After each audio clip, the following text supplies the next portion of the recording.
Hello students, अब हम बात करते हैं नए टॉपिक की। और जो नया टॉपिक है हमारे पास वो है धारा घनत्व, करंट डेंसिटी।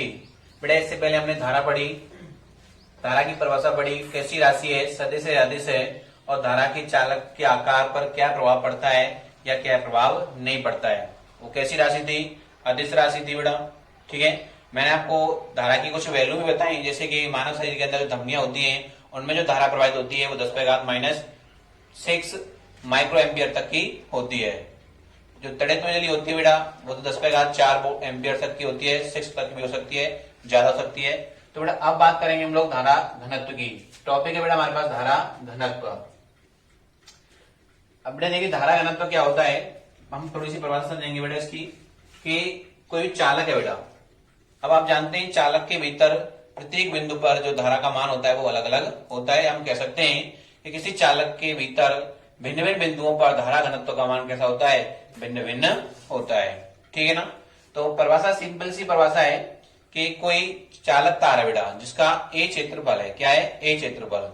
तो उसके एकांक क्षेत्रफल में जितनी धारा बहती है, उसके एकांक क्षेत्रफल में जितनी धारा बहती है उसे हम क्या कहते हैं? धारा घनत्व कहते हैं। क्या कहते हैं? धारा घनत्व कहते हैं। किसी चालक के एकांक क्षेत्रफल में बहने वाली धारा को क्या कहते हैं? धारा घनत्व कहते हैं। क्लियर है बेटा सभी की? देखिए परिभाषा देखते हैं यहां पे बेटा, परिभाषा लिखेंगे,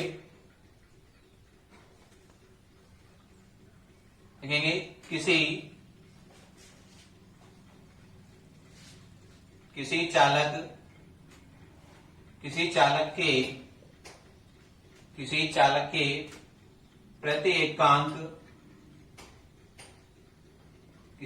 के प्रति एकांक क्षेत्रफल में बहने वाली, समझना बेटा भाषा को, बहने वाली धारा को, प्रति एकांक क्षेत्रफल में बहने वाली धारा को धारा घनत्व कहा जाता है। धारा घनत्व कहा जाता है।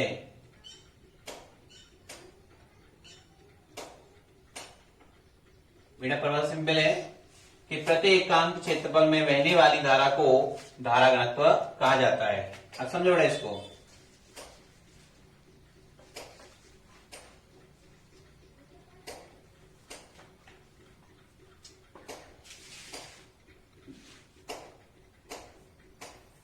देखिए बेटा ये हमारे पास कोई इलेक्ट्रिक फील्ड है, और इलेक्ट्रिक फील्ड है तो क्या उत्पन्न हो रही बेटा? धारा भी उत्पन्न होगी। क्या उत्पन्न होगी? धारा भी उत्पन्न होगी।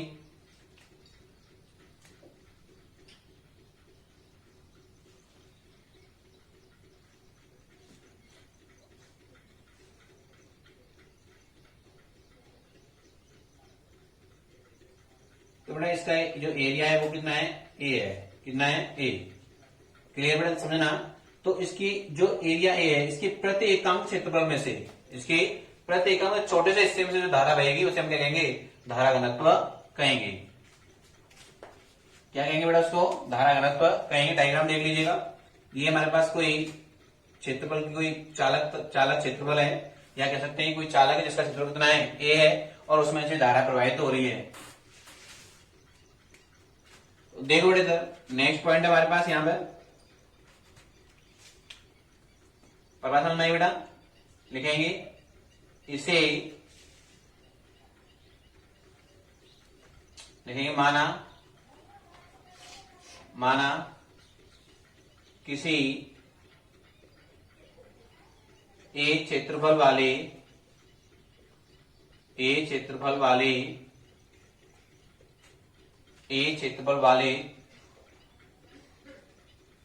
चालक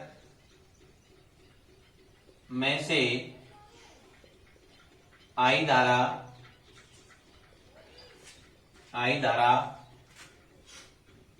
बह रही है तो धारा घनत्व देखो बेटा, तो J इक्वल टू रहेगा I upon A, J equal to कितना हो जाएगा बेटा, आई अपॉन ए हो जाएगा। कोई चालक है जिसका क्षेत्रफल कितना है ए, उसमें कितनी धारा बह रही है बेटा, आई धारा फ्लो हो रही है, तो उसका जो धारा घनत्व होगा चालक की प्रति एकांक क्षेत्रफल का जो धारा घनत्व होगा वो जे बराबर कितना हो जाएगा, आई अपॉन ए हो जाएगा। कितना हो जाएगा बेटा, आई अपॉन ए। बात सीधी बन गई। एकांक क्षेत्रफल में बहने वाली धारा को क्या कहते हैं हम लोग, धारा घनत्व कहते हैं। क्लियर बेटा, यहां तक किसी को प्रॉब्लम? देखिए जे आ गया बेटा अपने पास आई अपॉन ए। अब बड़े एक बात समझो कि यदि जो क्षेत्रफल सदिश है, जो क्षेत्रफल सदिश है, जो क्षेत्रफल सदिश कह सकते हैं धारा और क्षेत्रफल सदिश अभिलंबवत नहीं है। कैसे नहीं है, अभिलंबवत नहीं है, बल्कि जो क्षेत्रफल सदिश है धारा के साथ क्या बना रहा है, थीटा कोण बना रहा है। क्या बना रहा है, थीटा कोण बना रहा है। देखो इधर डायग्राम समझेंगे बेटा। इसी डायग्राम में देखिए कि यदि ये थीटा कोण पर झुका हुआ है, विद्युत क्षेत्र में किस कोण पर, थीटा कोण पर। इस तरह से देखना,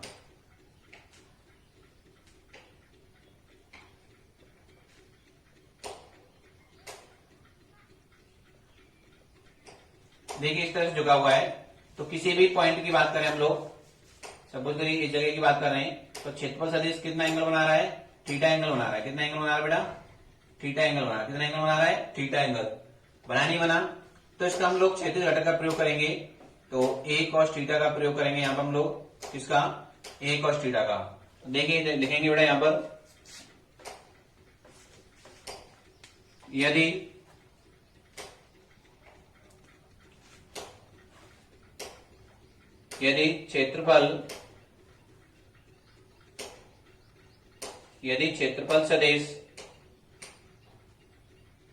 क्षेत्रफल सदिश और विद्युत धारा अभिलंबवत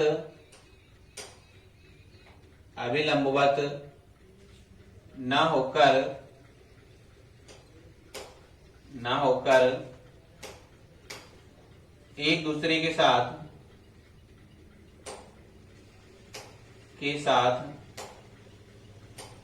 थीटा कोण बनाती हैं, तब बेटा इसका केवल हम लोग क्षैतिज घटक का ही प्रयोग करेंगे, तब धारा घनत्व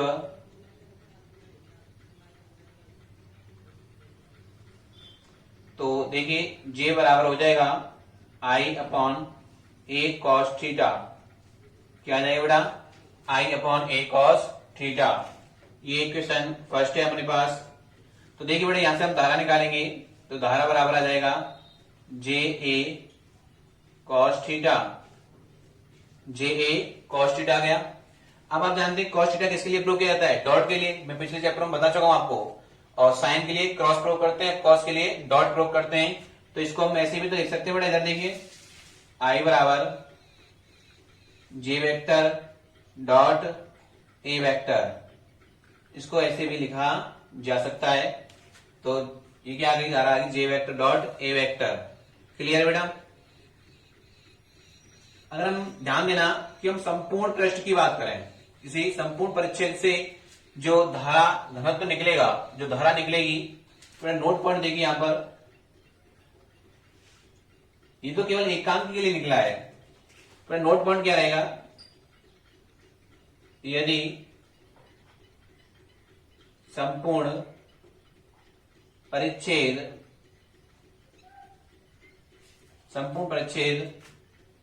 से गुजरने वाली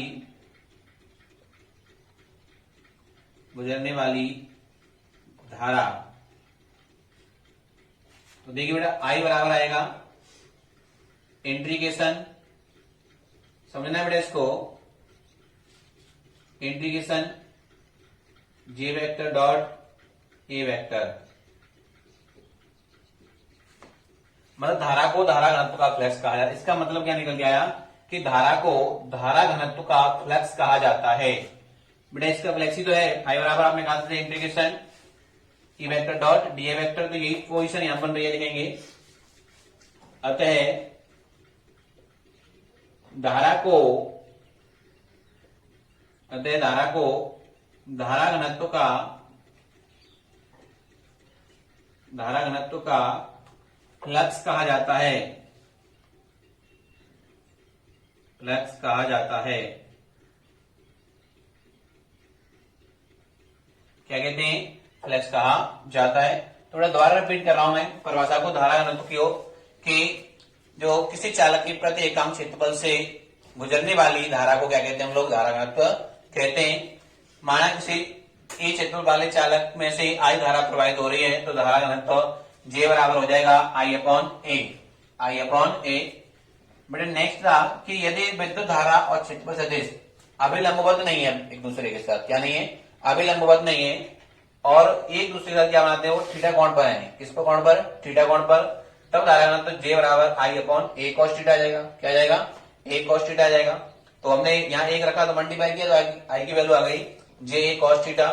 तो इस फॉर्म को हम ऐसे भी लिख सकते हैं I बराबर J vector dot A vector note. ये हमने प्रति एकांक से निकाला है। अगर संपूर्ण परिस्थिति जो धारा गुजरेगी वो कितनी आएगी?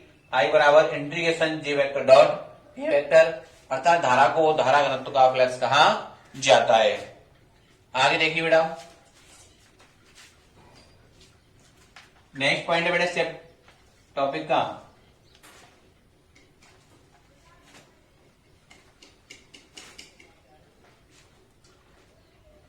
देखो इधर लिखेंगे किसी क्षण t समय पर धारा घनत्व, किसी t समय पर या किसी क्षण t समय पर धारा घनत्व की वैल्यू कितने निकल के आती है? देखिए लिखेंगे किसी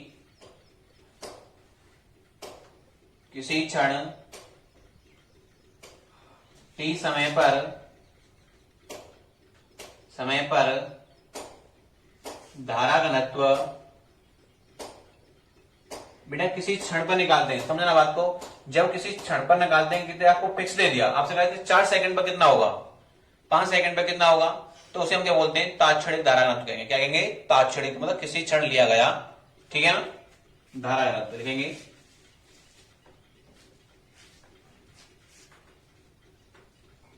तात्क्षणिक धारा घनत्व इंस्टेंटेनियस बोलते हैं बेटा इसको।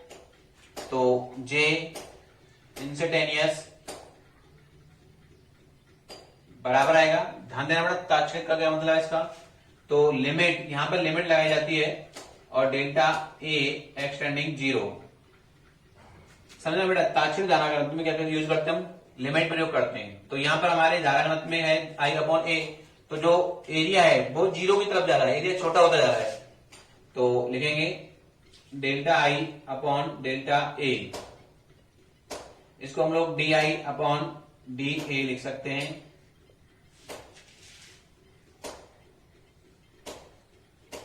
DA, तो बेटा इसे हम क्या कहते हैं? तात्क्षणिक धारा घनत्व कहते हैं। क्लियर है बेटा सभी का? किसी क्षण t पर समय पर आपने क्या निकाला? धारा घनत्व निकाला, तो क्या निकल के आया कि JI बराबर DI अपॉन DA। क्लियर?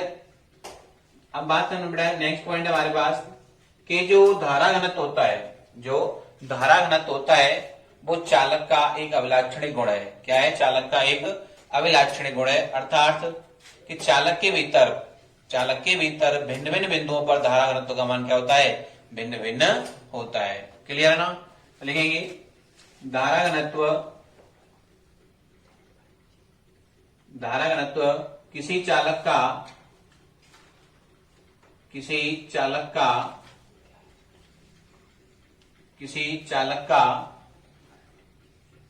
एक अभिलाक्षणिक गुण है।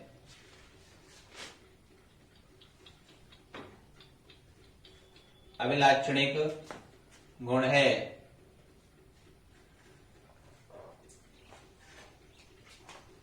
अर्थात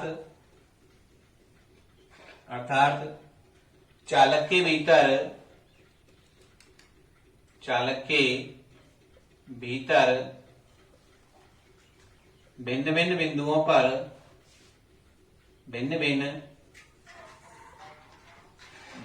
पर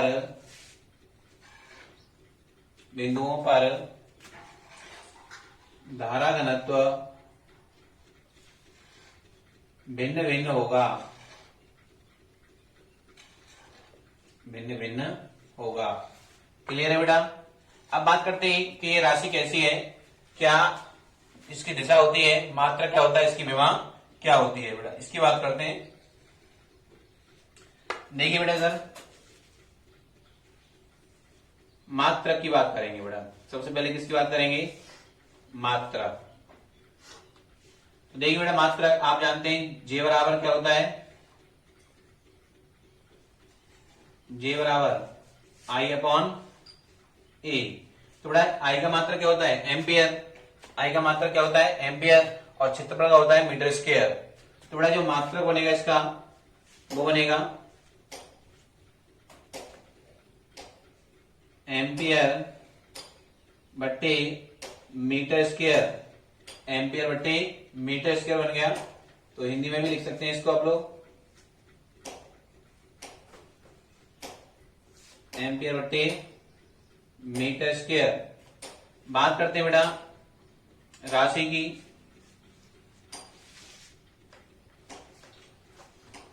बेटा राशि कैसी है, सदिश राशि है। कैसी राशि है, सदिश। ध्यान रखना, जो धारा घनत्व है वो कैसी राशि है, सदिश राशि है।